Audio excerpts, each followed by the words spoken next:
Ernesto Blume indicó que el Tribunal Constitucional tiene que poner en su sitio al Poder Judicial. Que deben darle la razón al Congreso, deben anular lo dispuesto por el Poder Judicial y deben nuevamente poner en su sitio a un Poder Judicial que lamentablemente se rebela frente al Tribunal Constitucional. Y este es un acto reiterativo y en muchos casos pareciera que los señores miembros del Poder Judicial se han olvidado que al asumir el cargo juraron respetar, cumplir y hacer cumplir la Constitución. En entrevista en Canal N, el expresidente del Tribunal Constitucional, Ernesto Blume, indicó que los jueces han olvidado el respeto que le deben al Tribunal Constitucional y que esta entidad debe poner en su sitio al Poder Judicial por rebelarse ante lo resuelto por el máximo intérprete de la Constitución. Blume aseguró que hay un sector que dominaba la Junta Nacional de Justicia, Fiscalía y órganos electorales que pretende recuperar el poder como si fuera un botín. Dice el tribunal que tiene 30 días para resolver. ¿Estos plazos, dadas las circunstancias, no son demasiado largos? ¿Esto es normal? Bueno, el diseño normativo contenido en la disposición pertinente, que corresponde al nuevo Código Procesal Constitucional, establece ese plazo. Pero es un plazo, digamos, prudente, aplicado a la mayoría de los casos. No obstante ello, el tribunal, por razones determinadas, puede resolver antes si así lo decide. Digamos, es un plazo referencial. Y es un plazo referencial. Ese va al tema de fondo, porque anteriormente el Tribunal Constitucional dejó sin efecto el amparo que restituyó a Vázquez y Tello. Por lo tanto, el tribunal tendría que ir en la misma línea. Desde mi punto de vista, si el tribunal es coherente y armónico con su criterio anterior, debería hacerlo. El tribunal en esa oportunidad dejó muy en claro varios temas, como por ejemplo señaló que existía un proceso de judicialización de la política y que habían actos propios del Poder Legislativo que no estaban sujetos a control constitucional. Y estableció en el caso concreto del control de la acusación constitucional que ésta solo podía constreñirse a una cuestión de forma, pero que la decisión sustantiva era un acto político y en la medida en que se haya garantizado los derechos de los investigados y se haya obtenido el número de votos correspondientes, la medida era irreversible. No obstante ello, el Poder Judicial, en este último caso, se ha rebelado contra esa línea interpretativa del tribunal, violando un artículo expreso del título preliminar del nuevo Código Procesal Constitucional. O sea, lo que el doctor Blume nos acaba de señalar es la sentencia. ¿Se llama sentencia o es un pronunciamiento anterior? La sentencia anterior del Tribunal Constitucional sobre el mismo tema. El tribunal habla ya de una judicialización, politización. Así es, critica duramente y dice inclusive lo expuesto evidencia lo que ha venido sucediendo en la praxis. Esto es que los jueces del Poder Judicial justifican su intervención en sede parlamentaria, asumen actuaciones políticas más que jurisdiccionales y llegan a definir los acuerdos parlamentarios en un despacho judicial. Doctor Blume, visto esto y con su experiencia, la suerte de Aldo Vázquez e Inés Tello sería cuestión de días, que se vayan definitivamente a sus casas. Desde mi punto de vista, sí, en la medida en que los magistrados que votaron en el primer caso, en el expediente 0003-2022, proceso de competencial, mantengan coherencia con su criterio, que no haya cambios. La vez pasada... Entonces, si mantienen coherencia con ese criterio, ¿qué va a pasar? Que deben darle la razón al Congreso, deben anular lo dispuesto por el Poder Judicial y deben nuevamente poner en su sitio a un Poder Judicial que lamentablemente se rebela frente al Tribunal Constitucional. Y este es un acto reiterativo y en muchos casos pareciera que los señores miembros del Poder Judicial se han olvidado que al asumir el cargo juraron respetar, cumplir y hacer cumplir la Constitución y que la Constitución le manda respetar al Tribunal Constitucional.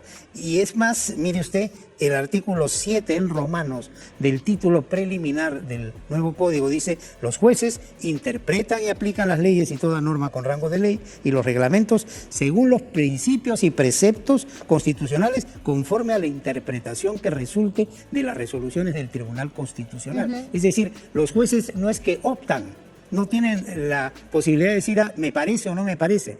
Interpretan y aplican. Los dos verbos están redactados en términos imperativos y por lo tanto hay una obligación del Poder Judicial. Sin embargo, se está abdicando de esta obligación con un espíritu inacorde con los mandatos constitucionales. Doctor Blume, también se habla de un conflicto de intereses, porque finalmente es el juez que los repone es evaluado por la Junta Nacional de Justicia, concretamente por Aldo Vázquez y por Inés Tello. Veamos, tengo aquí una publicación en X del doctor Wilber Medina, que él habla de un escándalo y dice que antes de ser destituidos Tello y Vázquez, le otorgaron 82 de 100 puntos al juez Osvaldo Ordóñez, quien luego, dice Wilber Medina en su publicación, con ilegal sentencia, los repuso a la Junta Nacional de Justicia. Ahora ellos lo ratificarán el 15 de julio.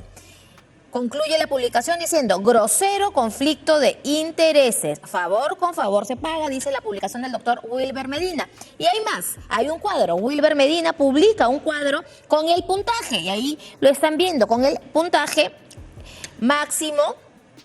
Hay varias calidad de decisiones, calidad en gestión de procesos, varios ítems de evaluación. Total del puntaje 82.052. Entonces, este juez Ordóñez es el que firma que regresen, y qué casualidad que les pone esta nota a los señores Tello y Vázquez, y el 15 de julio tendrían que ratificarlo, ¿o no? ¿Cómo interpreta eso, doctor? Como una falta de decoro, ¿no? Porque si está un juez en proceso de ratificación, no es concebible que resuelva precisamente a favor de quienes eventualmente lo van a ratificar. Yo coincido con el doctor Wilber Medina.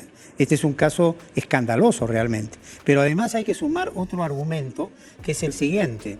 Se está utilizando en los procesos de amparo esta figura de decidir a nivel de sala de la Corte Superior con 2 votos en lugar de 3. Y eso corresponde a una aplicación indebida que no tiene en cuenta que la normativa procesal constitucional es una normativa especial que rige sobre la general.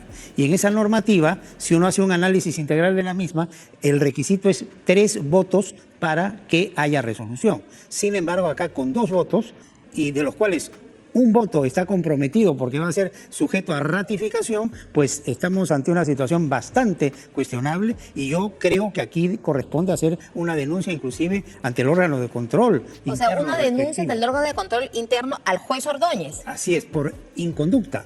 Porque el señor juez, y lo digo con todo respeto a la persona, estoy juzgando sus actos, yo creo que ha incurrido pues en un grave error, por decirlo menos, porque él estaba moralmente impedido de intervenir, ya que tiene interés en las partes sobre las cuales se está resolviendo, ya que va a ser sujeto de ratificación por ellas mismas. Entonces, esto es una cosa... O sea, ¿usted ve un conflicto de interés? Yo veo un conflicto de intereses, es un conflicto ético. O sea, un juez tiene que no solamente ser transparente y parecerlo, sino realmente comportarse como tal. Ahora, hay otro tema que se puede calificar de coincidencia.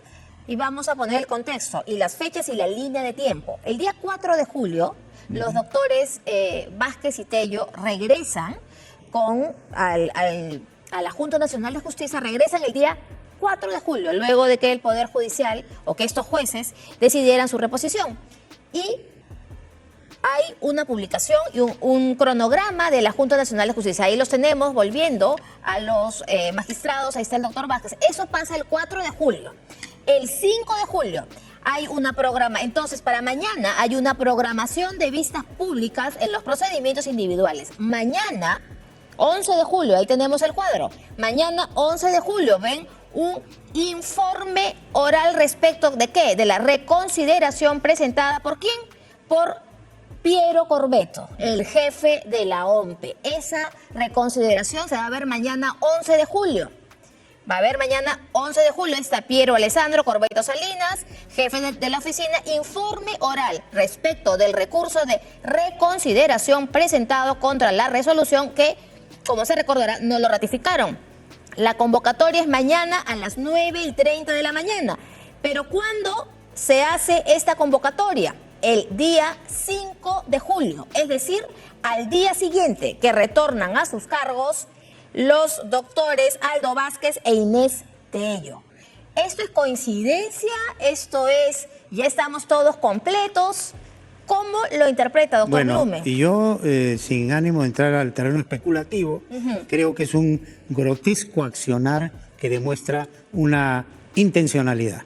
Y yo creo que estamos presenciando pues una lucha por el poder político.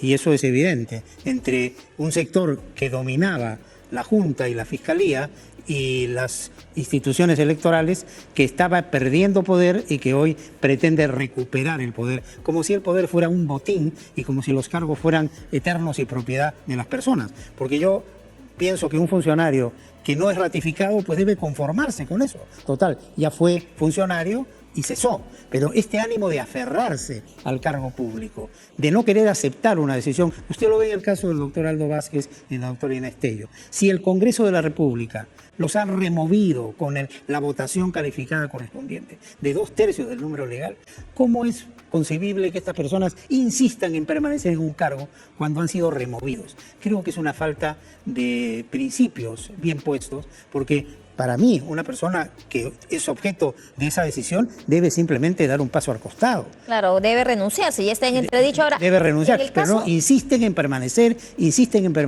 y a pesar que el Congreso ha decidido, van a un amparo, este Poder Judicial va contra el tribunal y tenemos todo este espectáculo penoso. Hay que decirlo, para poner en contexto, es que en agosto vence el mandato de Piero Corvetto ante la OMPE y ya la JNJ, sin Vázquez y sin Tello, decidió no ratificarlo. Así están las cosas, entonces mañana veremos el futuro de Piero Corvetto. Además hay que tener en cuenta, si un funcionario de ese nivel tiene el cuestionamiento que se presenta en el caso de este caballero, que es un cuestionamiento general de un gran sector de las fuerzas políticas, ¿dónde está la motivación de ese ánimo de permanecer en un cargo a pesar de esa presión y desconformidad de un sector del electorado? A mí me parece que eso es falta de principios y de valores, porque lógicamente una persona que ejerce ese cargo tiene que estar impregnada de la imparcialidad y la transparencia suficiente y la autoridad que le permita actuar sin cuestionamientos. Pero si a una persona la están cuestionando a ese nivel, lo que debe hacer esa persona es dar un paso al costado y no aferrarse a un cargo y quedarse en ese cargo a pesar de todo y contra viento y marea. Ahora, como si el poder fuera realmente un botín.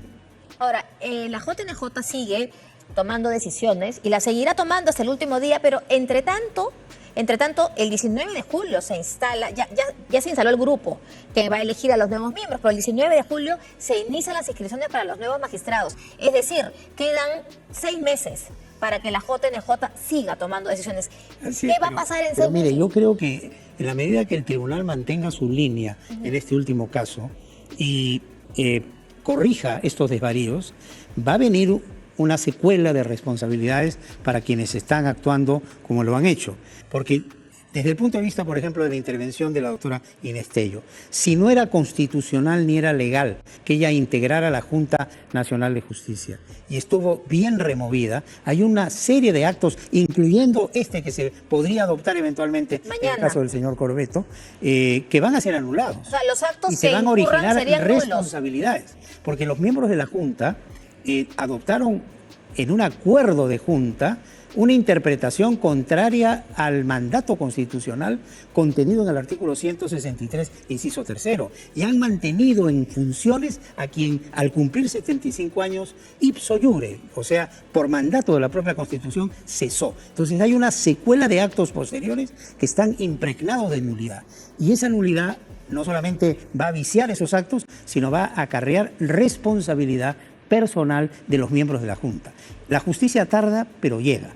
Y yo creo que están labrándose un camino de responsabilidad que mañana tendrán que dar cuenta frente a la República y frente a la sociedad completa, ¿no? Bueno, es bien grave lo que nos acaba de decir, porque lo que nos está diciendo el doctor Blum es que a futuro podrían ser procesados por haber usado el cargo indebidamente.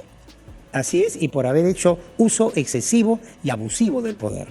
Bueno, muchísimas gracias, doctor Blume, por habernos ilustrado respecto al Tribunal Constitucional. Gracias a usted. Buenas noches. Muy bien, amigos de Informativo Perú, ¿qué opinas tú sobre las declaraciones del expresidente del Tribunal Constitucional, Ernesto Blume? No te olvides dejar tus comentarios, compartir este video y por supuesto suscribirte a nuestro canal Informativo Perú. Nos vemos en un siguiente video.